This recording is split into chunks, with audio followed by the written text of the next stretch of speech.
इमरान को होश आया तो उसने हैरत से इधर उधर देखा। ये हम कहाँ पहुंच गए हैं? उसी लम्हे जूलिया की आवाज सुनाई दी। बहरहाल जंगल से अच्छी जगह है, साफ सुथरी है, इमरान ने कहा।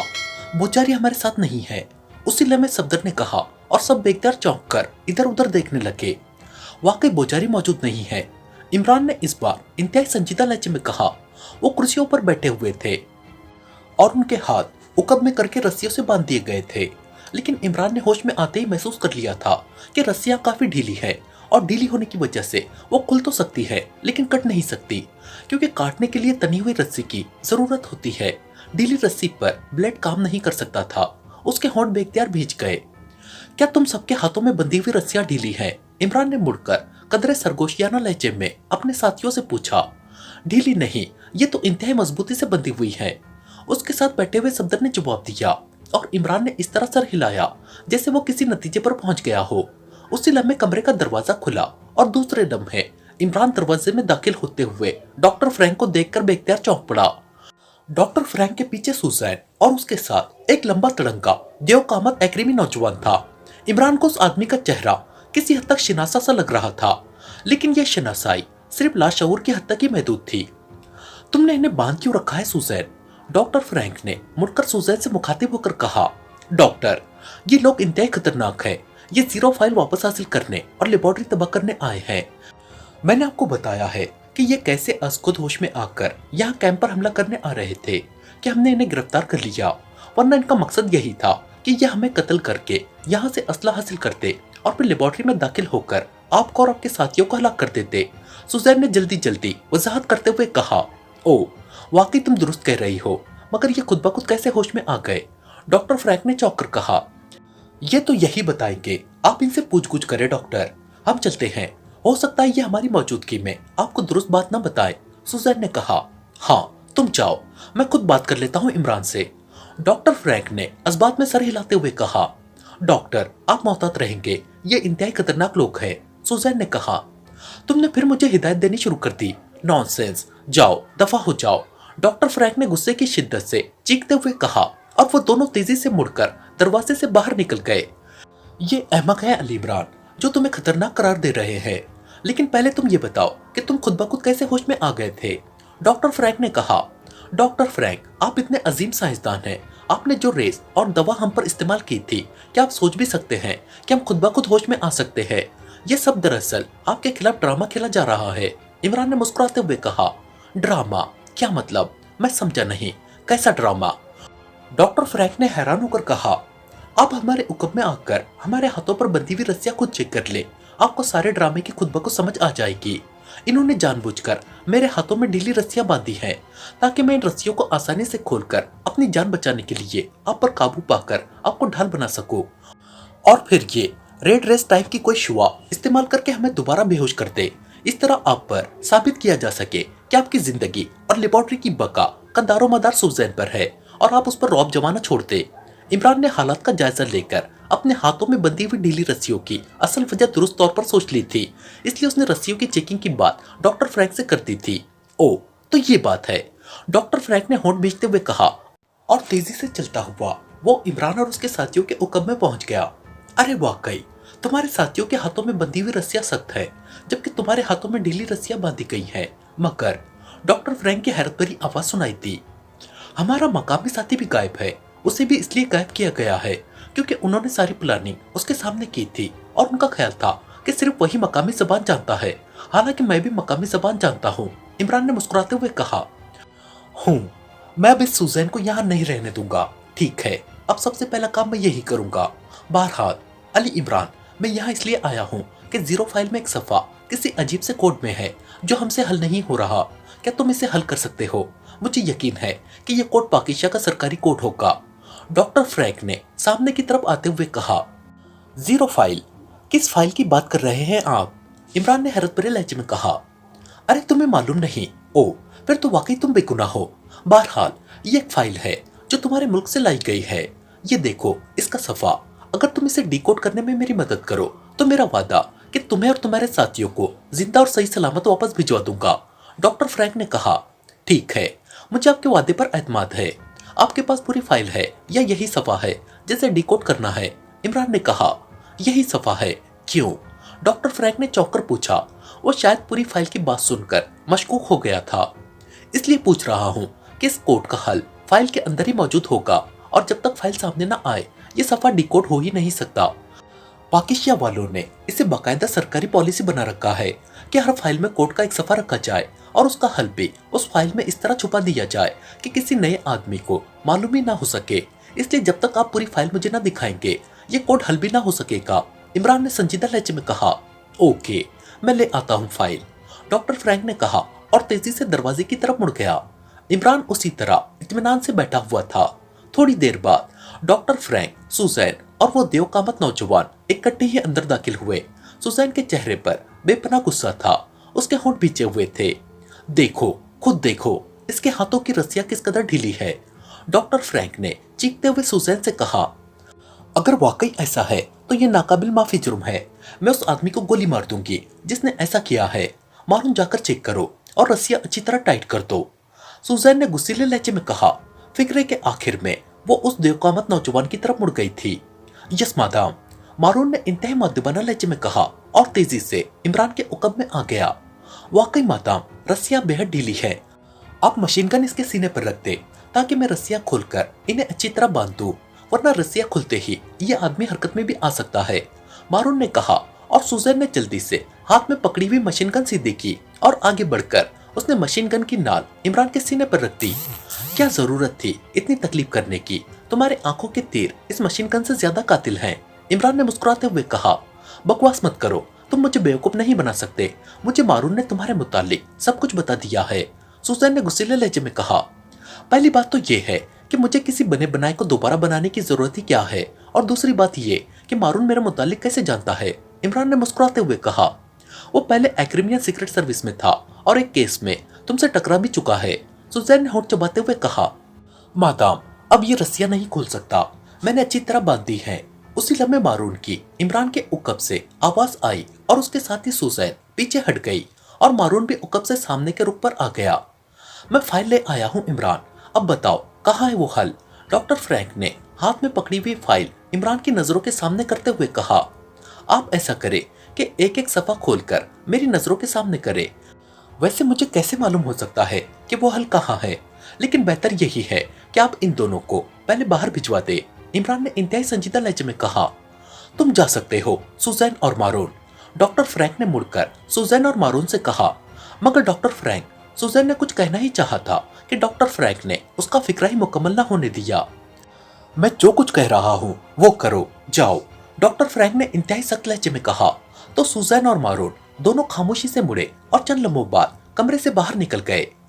आपको अपना वादा याद है डॉक्टर, कि अगर मैंने हल बता दिया तो आप हम सबको यहाँ से बखैरियत वापस जाने देंगे। ऐसा न हो कि ये सुजैन और मारून आपका हुक्म मानने से भी इनकार कर दे, इमरान ने कहा। नहीं, मैं टेक्सआउट के बोर्ड ऑफ गवर्नर्स का चेयरमैन हूँ, मेरा हुक्म तो पीटर भी नहीं टाल सकता, इनकी क्या जुर्रात है, डॉक्टर फ्रैंक ने तेज लहजे में कहा।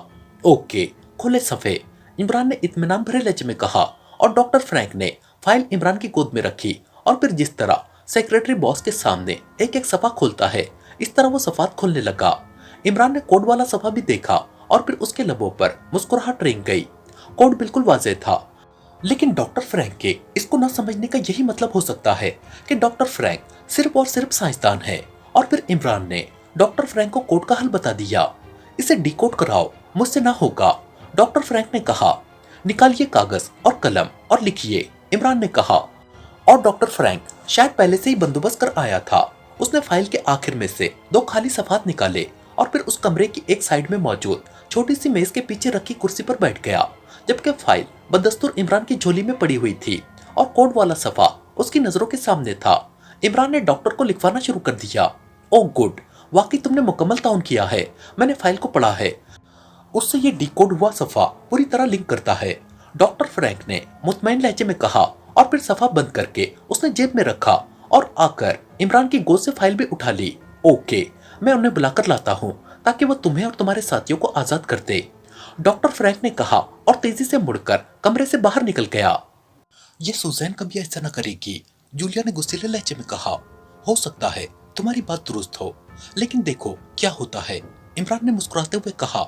उसके साथ ही उसने टाइगर की तरफ मानीखेज नजरों से देखा तो टाइगर ने इस बात में सर हिला दिया और इमरान के लबों पर मुस्कुराहट रेंग गई। वो टाइगर का इशारा समझ गया था कि टाइगर अपनी रस्सियां काट चुका है। अब इमरान ने भी रस्सियां काटनी शुरू कर दी और फिर उसने उन्हें इस हद तक कायम रखा कि सिर्फ एक मामूली से झटके से वो टूट जाती, वरना वैसे ही बंधी हुई नजर आती। डॉक्टर फ्रैंक को गए हुए काफी देर गुजर गई थी, लेकिन ना ही वो वापस आया था और ना वो सुजैन और मारून आए थे। फिर अचानक दरवाजा खुला और सुजैन और मारून अंदर दाखिल हुए। उन दोनों के हाथों में मशीन गन थी और उनके चेहरों पर कामयाबी की मुस्कुराहट। तो तुम चाहते थे कि डॉक्टर फ्रैंक को अहमक बनाकर अपनी और अपने साथियों की जिंदगियां बचा लो, मगर मैं ऐसा कैसे होने दे सकती थी।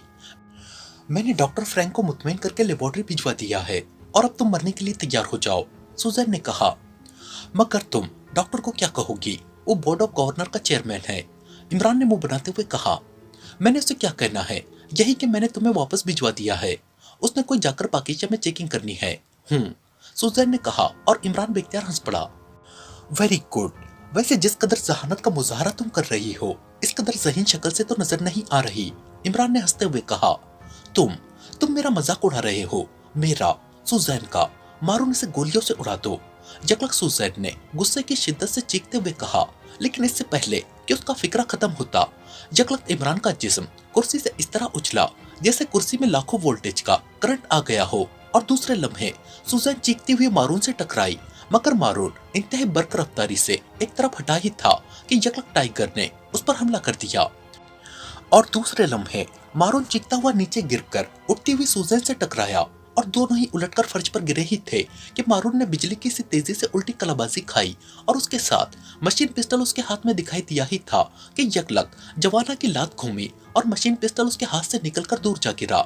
उसके साथ ही कड़कड़ाहट की आवाज सुनाई दी और दूसरे लम्हे जवाना अपने सामने पड़े मारून पर उछलकर जा गिरा, जबकि टाइगर ने घूमकर सुजैन की कनपट्टी पर पूरी कुव्वत से लात जमा दी और इमरान मशीन गन पकड़े पहले ही दरवाजे से बाहर जा चुका था। टाइगर लात मारकर जैसे ही पीछे हटा, सुजैन का जिस्म किसी उड़ने वाले सांप की तरह एक सेकंड के लिए सिमटा और दूसरे लम्हे उस तोप के गोले की तरह उड़ती हुई पूरी कुव्वत से टाइगर से आ टकराई और टाइगर उलटकर पुश्त के बल पीछे कुर्सी पर बैठे सफदर पर गिरा और फिर कलाबाजी खाकर उसके ऊपर से होता हुआ पीछे गिरा ही था कि सुजैन के हलक से कर्बनाक चीख निकली और वो पलटकर पुश्त के बल पीछे जा गिरी। टाइगर के कलाबाजी खाकर पीछे गिरते ही उसने बैठे बैठे पूरी कुव्वत से सर आगे को मारा और उसके सर की टक्कर इस कदर कुव्वत से सुजैन की नाक पर पड़ी कि वो चीखती हुई उलटकर नीचे गिरी ही थी कि उसी लम्हे जवाना जो मारून की गर्दन तोड़कर उठकर खड़ा हो चुका था, किसी लट्टू की तरह घूमा और दूसरे लम्हे उसकी घूमती हुई लात पूरी कुव्वत से फर्श पर गिरकर उठती हुई सुजैन के जिस्म पर पड़ी और सुजैन इंतहाई कर्बनाक अंदाज में चीखती हुई एक जोरदार धमाके से सामने वाली दीवार से इस तरह जा टकराई जैसे किसी ने उसे किसी तोप में रखकर फायर कर दिया हो और फिर वो मरी हुई चिपकली की तरह नीचे गिरी और साकित हो गई। उसका सर कई टुकड़ों में तब्दील हो चुका था, वो इंतहाई भयानक अंदाज में खत्म हो चुकी थी। अरे क्या हुआ, मारून, दोनों को उसी लम्हे इमरान ने अंदर दाखिल होते हुए चौंक कर कहा। मास्टर, मैंने समझा था देव कामत कोई जान रखता होगा, मगर इसकी गर्दन तो इस तरह टूट गई जैसे ये कांच का बना हुआ हो, और ये लड़की, उसे तो बस सिर्फ मैंने लात मारी थी, बाकी काम दीवार ने कर डाला। जवाना ने इस तरह मुंह बनाते हुए कहा जैसे उनकी मौत में उसका कोई दखल ही ना हो। चलो ठीक है, खस कम जहां पाक, साथियों को खोलो। उस कैबिन में 2 आदमी और थे, उनका मैंने खात्मा कर दिया है, इमरान ने कहा और एक बार फिर वापस मुड़ गया। साथ ही एक छोटे कमरे में लॉन्ग रेंज ट्रांसमीटर मौजूद था, उसने उसका बटन दबा दिया। Hello hello, Susan calling over. Imran के हलक से सुजैन जैसी आवाज निकली। यस मादाम, मैं सोसो बोल रहा हूँ, ओवर। दूसरी तरफ से आवाज सुनाई दी और उसके साथ ही इमरान चौंक पड़ा, क्योंकि उसने सोजो की आवाज के पस मंजर में हेलीकॉप्टर चलने की मखसूस गूंज सुन ली थी और वो फौरन समझ गया कि ये सोजो यकीनन डॉक्टर फ्रैंक को हेलीकॉप्टर पर ले जा रहा होगा। डॉक्टर फ्रैंक मौजूद है हेलीकॉप्टर पर, ओवर, इमरान ने कहा। Yes madam, over. दूसरी तरफ से सोजो की आवाज सुनाई दी। ये अली इमरान उनसे फौरी तौर पर कोई बात करना चाहता है, उस डिकोडिंग के सिलसिले में, ओवर, इमरान ने सुजैन के लहजे में कहा। यस, क्या बात है, मैं डॉक्टर फ्रैंक बोल रहा हूँ, ओवर। दूसरे लम्हे डॉक्टर फ्रैंक की चीखती हुई आवाज सुनाई दी। डॉक्टर फ्रैंक, मैं अली इमरान बोल रहा हूँ, अच्छा हुआ आपसे बात हो गई। आपके जाने के बाद मुझे अचानक ख्याल आया कि डी कोडिंग के दौरान हर्फ ई की डिकोडिंग गलत हो गई है। इस तरह सारा फार्मूला ही गलत हो जाएगा। मैं तो पाकिस्तान वापस चला जाता, मगर जब फार्मूला गलत हो जाता तो आप न जाने मेरे मुतालिक क्या सोचते। और मैं ये बर्दाश्त ही नहीं कर सकता कि आप जैसे अजीम तरीन साइंसदान के जहन में मेरे मुतालिक कोई गलत तासुर उभरे। जनाब, इसलिए मैंने मादाम सुजैन की मिन्नत की कि मेरी बात आपसे करा दी जाए। ओवर। इमरान का लहजा इंतहाई अकीदतमंदाना था। कोड गलत हो गया। ओ, तो फिर मुझे वापस आना पड़ेगा। ओवर। डॉक्टर फ्रैंक ने चौंक कर कहा, आप सिर्फ चंद मिनट के लिए आ जाए ताकि फार्मूला हतमी तौर पर दुरुस्त डिकोड हो जाए और मेरे मुतालिक भी आपका तासुर गलत ना हो सके। ओवर। इमरान ने जवाब दिया। ओके, मैं आ रहा हूँ। ओवर। डॉक्टर फ्रैंक ने कहा। हेलो सोजो। ओवर। इमरान ने इस बार सुजैन के लहजे में बात करते हुए कहा। Yes madam. ओवर। सोजो की आवाज उभरी। डॉक्टर साहब को वापस ले आओ फौरन। ओवर। इमरान ने कहा। Yes madam. ओवर। सोजो ने कहा। और इमरान ने सुजैन के लहजे में ओवर एंड ऑल कहकर ट्रांसमीटर ऑफ कर दिया। और फिर तकरीबन आधे घंटे बाद एक हेलीकॉप्टर उस कैबिन के सामने आकर उतरा जिसमें इमरान और उसके साथी मौजूद थे। और इमरान तेजी से चलता हुआ कैबिन से बाहर आ गया। हेलीकॉप्टर से डॉक्टर फ्रैंक के साथ एक और नौजवान भी नीचे उतरा था। खुश आमदीद डॉक्टर फ्रैंक। इमरान ने मुस्कुराते हुए कहा। ओ, तुमने अच्छा किया कि मुझे बता दिया, वरना तो वाकई बड़ा मसला हो जाता। डॉक्टर फ्रैंक ने सर हिलाते हुए कहा। आपका नाम सोजो है। इमरान ने डॉक्टर फ्रैंक के साथ हेलीकॉप्टर से नीचे उतरने वाले नौजवान की तरफ देखते हुए कहा, जो हैरत से इधर उधर देख रहा था। उसके चेहरे पर कदरे उलझन के तासुरात थे। जी हाँ, मगर आप इस तरह मादाम कहाँ हैं? सोजो ने उलझे हुए लहजे में कहा। वो और मारून साहब अंदर मेरी साथी औरत मिस जूलिया के साथ बैठे बातें कर रहे हैं। आप जानते हैं कि मिस जूलिया स्विस है और मादाम और मारून दोनों अगर स्विस नहीं है तो कम से कम पाकिस्तानी भी तो नहीं है। उन्होंने कहा था कि सोजो साहब को भी अंदर ले आए। इमरान ने मुस्कुराते हुए कहा और फिर वापस कैबिन की तरफ मुड़ गया। डॉक्टर फ्रैंक और सोजो दोनों उसके पीछे चलते हुए कैबिन के बरामदे में दाखिल हुए और दूसरे लम्हे वो दोनों बेख्तियार उछलकर नीचे गिरे। टाइगर और सफदर बरामदे की साइडों से निकलकर उन दोनों पर अचानक किसी उक्काब की तरह झपट पड़े थे और पलक झपकने में वो दोनों उनके बाजुओं में बेहोश हुए झूल रहे थे। इन्हें उठाकर अंदर ले जाओ, उसी कमरे में जहां हमें बांधा गया था। मैं इस दौरान इस हेलीकॉप्टर की तलाशी ले लूं। ये स्पेशल टाइप का हेलीकॉप्टर लगता है। इमरान ने मुड़कर सफदर और टाइगर से कहा और फिर दौड़ता हुआ बाहर मौजूद हेलीकॉप्टर की तरफ बढ़ गया। हेलीकॉप्टर पर सवार होकर उसने उसके इस मखसूस हिस्से की तलाशी लेनी शुरू कर दी जिस हिस्से में हेलीकॉप्टर के कागजात और उसी किस्म का दूसरा सामान रखा जाता है। और चंद लम्हों बाद वो उस हिस्से में से एक छोटी सी डायरी बरामद कर लेने में कामयाब हो गया। डायरी खोलते ही उसे उस पर सोजो का लिखा हुआ नाम नजर आ गया। उसने डायरी खोली और सरसरी तौर पर उसकी वर्क करतानी में मसरूफ हो गया। ये सोजो की जाती डायरी थी। यकीनन ये हेलीकॉप्टर सोजो के जाती इस्तेमाल में रहता था, इसलिए उसने अपना जाती सामान भी उसमें रखा हुआ था।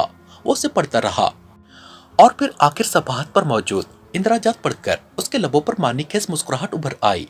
आखिरी सफाहत पर सोजो ने सुजैन और मारून के दरमियान पैदा होने वाले ताल्लुकात के बारे में अपने दिल की भड़ास निकाली थी और जो अल्फाज उसने लिखे थे उनसे जाहिर होता था कि सोजो सुजैन को चाहता था, लेकिन उसके सामने बात करने की जुर्रत न कर सकता था।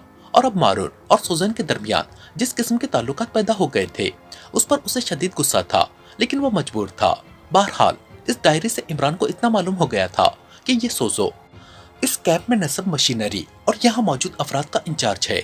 सिर्फ एक्शन ग्रुप से अलहदा है जिसका इंचार्ज वो मारून था जो सुजैन के साथ ही हलाक हो चुका था। इमरान ने डायरी जेब में डाली और फिर हेलीकॉप्टर से नीचे उतरकर वो दोबारा कैबिन की तरफ बढ़ गया। चंद लम्हों बाद जब वो उस कमरे में पहुंचा जहां अभी तक सुजैन और मारून की लाशें पड़ी हुई थी, तो उसके सारे साथी भी यहाँ मौजूद थे और सोजो और डॉक्टर फ्रैंक को बेहोशी के आलम में उन कुर्सियों पर बांध दिया गया था। ये फाइल इस डॉक्टर फ्रैंक के कोट की जेब से निकली है।